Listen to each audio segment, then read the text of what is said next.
ABS 9 టీవీకి స్వాగతం. సింగనమల మండల కేంద్రంలో పోలీస్ స్టేషన్ నందు విలేకరుల సమావేశం నిర్వహించిన సింగనమల సిఐ శ్రీధర్.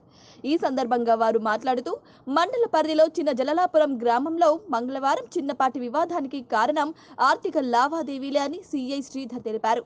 వైఎస్ఆర్సీపీకి చెందిన బొమ్మన శ్రీరామ్ రెడ్డి పట్నం నాగేష్ ఇరువురు గత 25 రోజుల వరకు వైఎస్ఆర్ పార్టీలో ఉండేవారని, అయితే తీరా ఎన్నికల సమయంలో పట్నం నాగేష్ తెలుగుదేశం పార్టీలోకి వెళ్లారు. అయితే గత కొన్ని రోజుల నుంచి వారిద్దరూ కలిసి పనిచేసే పనులకు సంబంధించిన ఆర్థిక వ్యవహారాలలో మనస్పర్ధాలు వచ్చి బొమ్మన శ్రీరామ్ రెడ్డికి 6 లక్షల రూపాయలు ఇవ్వాలని ఈ రోజు చిన్న జలలాపురం గ్రామం వెంట వెళ్తున్న పట్నం నగేష్ ఇంటికి వెళ్లి డబ్బులను అడగడం జరిగిందని, ఈ విషయంపై వివాదం జరిగిందన్నారు.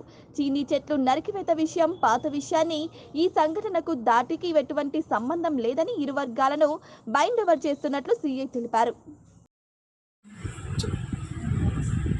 సింగనమల మండలం చిన్న జలాలపురంలో ఈరోజు చిన్న ఇష్యూ జరిగింది. చిన్న జలాలపురంలో పట్నం నగేష్ అతను ఉంటాడు. అతను ఇంతకుముందు వైఎస్ఆర్సీపీ పార్టీలో శ్రీరామ్ రెడ్డి ఉండేవాళ్ళు. వీరిద్దరూ కలిసి ఒకే పార్టీలో ఉండేవాళ్ళు. వాళ్ళ మధ్య ఏదో ఒక ఆర్థిక సంబంధం విషయంలో గొడవలు జరిగినాయి. ఆ గొడవల కారణంగా ఈ పట్నం నగేష్ అతను ఎలక్షన్స్కు సుమారు ఒక 20 రోజులు 4 రోజుల ముందు వైఎస్ఆర్సీపీ నుంచి టీడీపీలోకి వెళ్ళిపోయినాడు.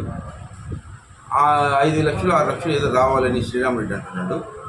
అది ప్యూర్లీ ఆర్థిక సంబంధించి కాబట్టి అది క్రిమినల్ కేసు కింద రాలేదు. ఈరోజు పోలీసులకు కానీ ఎవరు కానీ చెప్పకుండా శ్రీరామ్ రెడ్డి వాళ్ళు ఆ దారిలో వెళ్తూ పట్నం నగేష్ కోసం చేశాడు, నా డబ్బులు ఇవ్వమని. దాంతో చిన్న వాగ్వివాదం జరిగింది.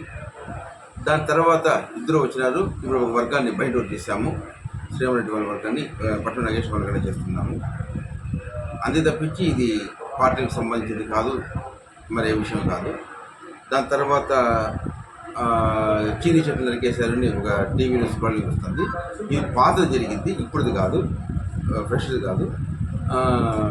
వాటిపైన ఏంటంటే విచారిస్తున్నాం, దానిపైన తగిన చర్యలు తీసుకుంటాం. చిన్ని చెట్లు ఎవరు వస్తారు? ఇంతకుముందు నగేష్ నరికేసినారు, ఒక 3 నెలల ముందు 4 నెలల ముందు నరికేసినారని చెప్పినట్టు. అది ఇప్పుడు స్క్రోలింగ్ వస్తుంది, ఫ్రెష్ది అయితే కాదు. సార్ వీరిపైన ఏమైనా కేసు నమోదు చేశారు? ప్రస్తుతానికి అయితే ఏం లేదు, చేయలేదు. బైండ్ ఓవర్ మాత్రం చేస్తాం. చిన్న ఆర్థిక లావాదేవీలో వాగ్వివాదమే కాబట్టి ఇద్దరి మధ్య జరిగింది కాబట్టి బైండ్ ఓవర్ చేస్తాం.